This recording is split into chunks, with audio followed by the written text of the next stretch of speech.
esse ganho de produtividade sob a penosa catequese do congelamento, reduz e estabiliza o custo, de fato. E em acontecendo isso, a inflação brasileira estará realmente suprimida e não apenas reprimida. Então, neste caso, o governo cuidará de administrar a segunda fase do programa, a do descongelamento seletivo, gradual ou progressivo, produto por produto, setor por setor, e não mais um descongelamento em bloco assim da noite para o dia. Com um detalhe, o congelamento será transformado em tabelamento, que o pessoal do CIP prefere chamar de preço realinhado, preço monitorado, preço administrado, coisa aí para o ano que vem. E o mercado aberto com preço realmente livre, esse pode ficar para 1988. O ministro do Planejamento, João Sayad, convidou o economista Francisco Lopes para ficar no lugar de Pércio Arida na assessoria econômica do Ministério. Pércio Arida deixou um cargo criado especialmente para ele, a Secretaria Especial de Coordenação Econômica e Social, no Ministério, para ser diretor do Banco Central. Mas Francisco Lopes, que está viajando, ainda não deu uma resposta ao ministro. De Brasília, Paulo Henrique Amorim conta uma piada do Chico Anísio. Mas antes, ele adianta como vai ser o fim de semana do presidente Sarney em Carajás. Como estamos e para onde vamos? Essa é a agenda da reunião deste fim de semana do presidente Sarney na Casa da Vale do Rio Doce, em Carajás. Ele vai ser acompanhado dos ministros da Fazenda e do Planejamento e de pelo menos 3 pais do cruzado: André Lara Rezende, Pércio Arida e Edmar Baixa. Vai também o presidente do Banco Central. A ideia é fazer uma avaliação exaustiva do cruzado. A palavra descongelamento não faz parte da agenda. E um dos objetivos é mostrar um pouco do Brasil, em Carajás, a quem estiver passando muito tempo no eixo Brasília, São Paulo e Rio. Haverá 2 convidados especiais: o presidente da Petrobras, Osiris Silva, e o ex-presidente da Vale, Eliezer Batista. Agora vamos tratar de informática. A missão do subsecretário de Estado americano, John Whitehead, no Brasil é muito simples. Não adianta perder tempo em tentar mudar a lei de informática, isso é inútil. Mas pelo menos vale a pena tentar que a lei seja cumprida, e não da forma como a SEI costuma achar que a lei deveria ser. E aí, neste ponto, a missão do americano pode ter sido bem sucedida. Algumas autoridades brasileiras botaram a carapuça. A SEI tem sido mais realista do que o rei. Foi isso que eu ouvi hoje por aqui em Brasília. Eu comentei essa história de um americano vir aqui, pedir ao Brasil para cumprir uma lei brasileira com o Chico Anísio. Ele esteve hoje em Brasília para receber uma medalha da Ordem de Rio Branco. E o Chico Anísio me disse o seguinte: é como se o técnico da Espanha mandasse o Tele escalar o Zico. Nosso fiscal plenipotenciário foi parar em Brasília hoje. E o nosso fiscal voltou com uma medalha. Pois é, minha gente. Estão vendo essa roseta aqui? É que hoje em Brasília, 3 humoristas, 3 comediantes, Chico Anísio, Grande Otelo e Jô Soares, foram agraciados com a Ordem ao Mérito de Rio Branco. O que é um sinal que realmente as coisas estão mudando. Ordem ao Mérito para os humoristas, que antigamente só tinham um mérito da desordem.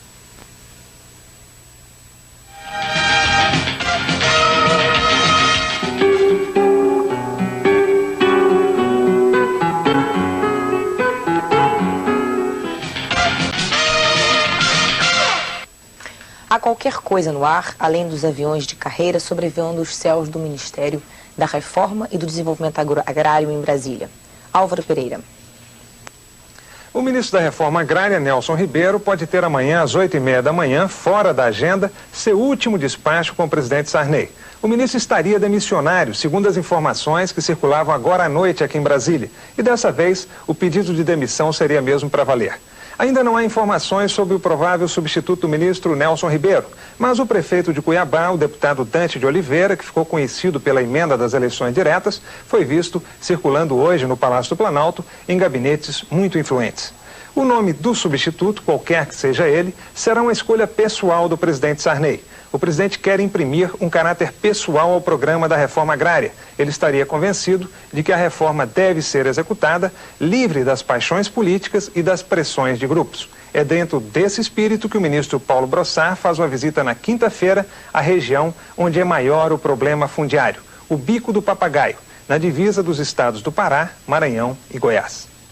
Por acaso você tem em casa um quadro pintado Ninguém Sabe Por Quem? E que vai passando de pai para filho há vários anos? Pois olha, se tiver, não jogue fora.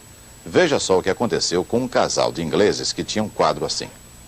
Robert Walker herdou este quadro do pai dele e isso vinha acontecendo com a família há anos.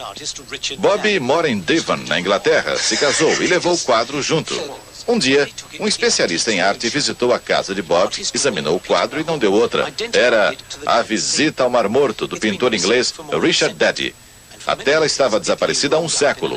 O quadro foi avaliado em 150 mil dólares, isto é, 3 milhões de cruzados, uma fortuna em qualquer parte do mundo. A obra de um dos maiores gênios da pintura moderna está no Rio, Picasso. É a mesma exposição que foi vista por milhares de pessoas em Paris e em São Paulo. No Rio, a maior exposição já realizada na América Latina sobre Picasso recebeu um novo tratamento.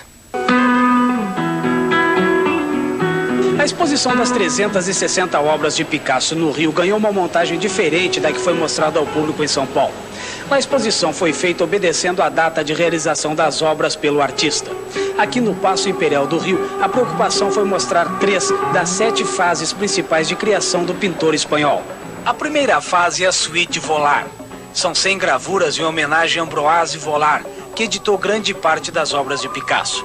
Quem explica cada fase é o curador da exposição, o francês Camille Masrour. Nós começamos a exposição aqui pelos 3 retratos de Ambroise Vollard que estão aqui. São considerados como obras-primas em matéria de retrato e como gravura em branco e preto. Aqui está uma parte essencial da Suite Vollard. São as 4 gravuras que Picasso dedicou a Rembrandt. São consideradas como a perfeição em matéria de gravura, são consideradas como obras-primas. E, por exemplo, esta gravura sobre Rembrandt, você vê uma gravura linear com uma perfeição absoluta.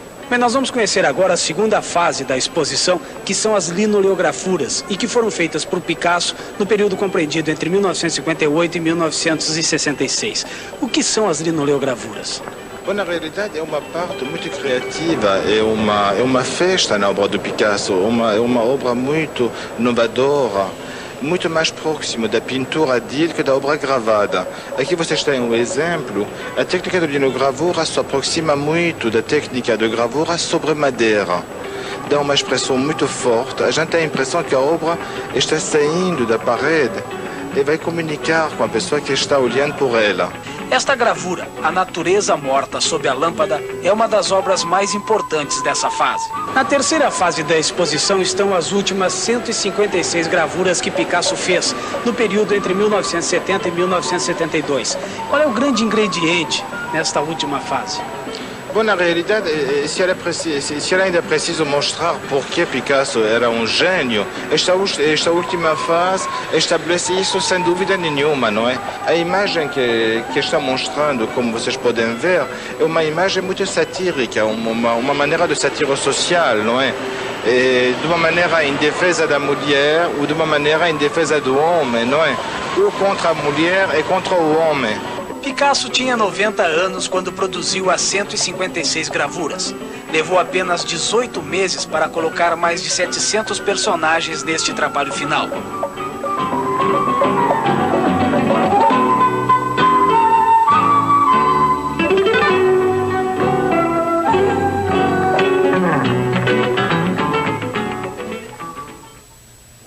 Bem, vamos agora às últimas notícias. A morte do piloto Hélio de Ângeles vai virar um caso de justiça. O pai dele resolveu abrir um processo para apurar a causa da morte. O processo vai investigar toda a infraestrutura do autódromo de Paul Ricard, na França. O pai do piloto disse que houve demora no socorro depois do acidente. Ele promete abrir processo também contra a Brabham, porque o carro ficou completamente destruído quando bateu no guardrail. Já está decidido.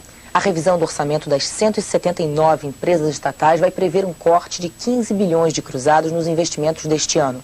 O Ministério do Planejamento já aprovou o novo orçamento, mas só vai anunciar as mudanças depois de consultar o presidente Sarney. Os açougueiros mineiros querem mais carne, mas dentro da tabela. Agora à noite, eles aproveitaram a presença do ministro Dilson Funaro em Belo Horizonte para protestar contra os frigoríficos que estão vendendo a carne acima da tabela.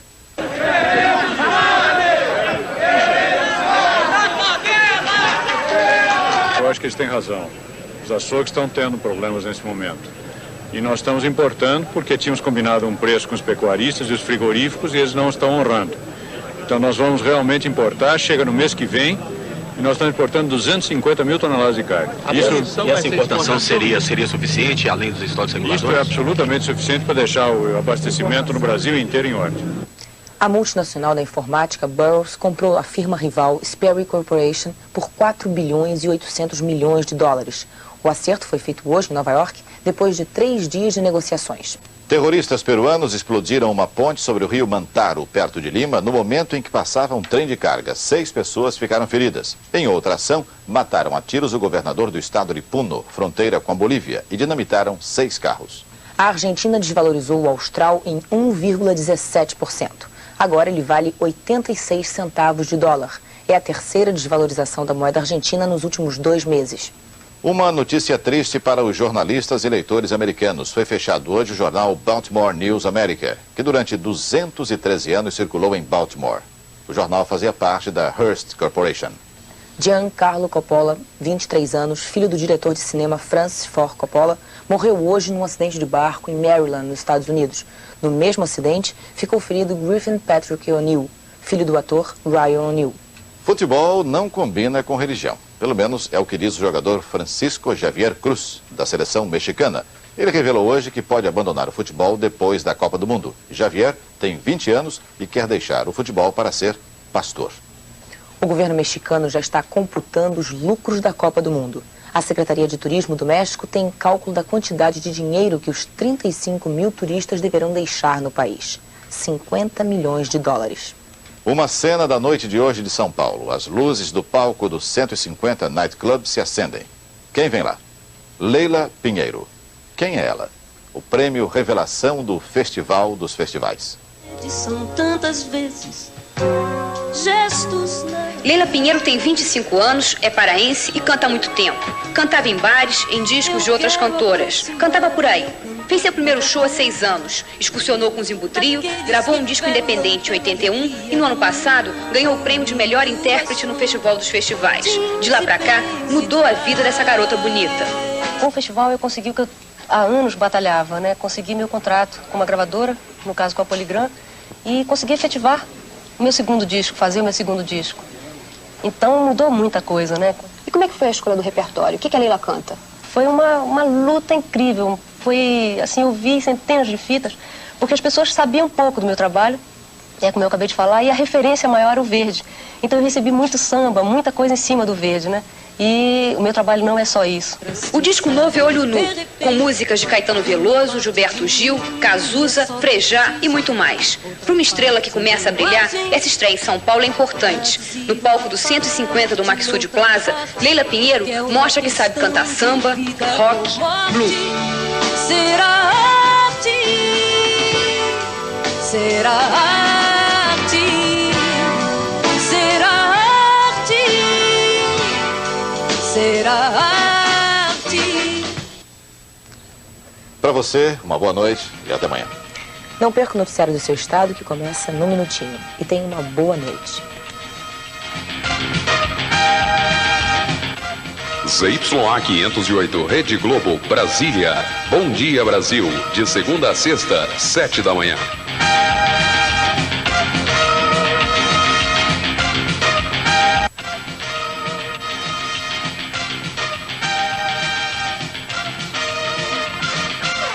Oferecimento Banerje, o Banco do Povo.